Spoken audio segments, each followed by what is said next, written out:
মাসে মাসে মাকে ওষুধ কিনে দেওয়ার জন্য টাকা খরচ সহ নানা কারণে মাকে বোঝা মনে হয়েছিল ছেলের। আর এ বোঝা কমিয়ে ফেলতে পরিকল্পিতভাবে মাকে কুপিয়ে হত্যা করেছে ছেলে। নির্মম এ ঘটনাটি ঘটেছে পিরোজপুর জেলার নাজিরপুর উপজেলায়। পুলিশ ঘাতক ছেলেকে গ্রেপ্তার করেছে।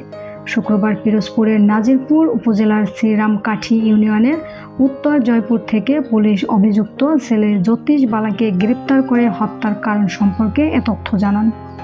বৃহস্পতিবার রাতে তাকে ঘরের মধ্যে কুপিয়ে হত্যা করা হয়। এ ঘটনার পরপরই পুলিশ ঘটনাস্থলে গিয়ে তদন্ত শুরু করে। পরবর্তীতে বিভিন্ন বিষয়ে তদন্ত করে নিহতের বড় ছেলে জ্যোতিষ বালাকে জিজ্ঞাসাবাদ করলে জ্যোতিষ পুলিশের কাছে তার মাকে ধারালো দা দিয়ে কুপিয়ে হত্যা করার স্বীকার করেন।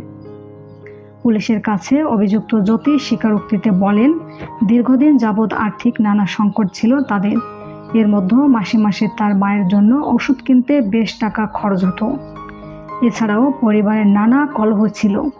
এসব কারণে তার মায়ের উপরে ক্ষোভ ছিল। তাই পূর্ব পরিকল্পিতভাবে বৃহস্পতিবার রাতে ঘরে থাকা দা দিয়ে তার মাকে কুপিয়ে হত্যা করে জ্যোতিষ। পুলিশ সুপার মোহাম্মদ শরীফুল ইসলাম আরও জানান, জ্যোতিষ তার মাকে বোঝা মনে করত। এ বোঝা থেকে মুক্তি পেতে চেয়েছিল জ্যোতিষ।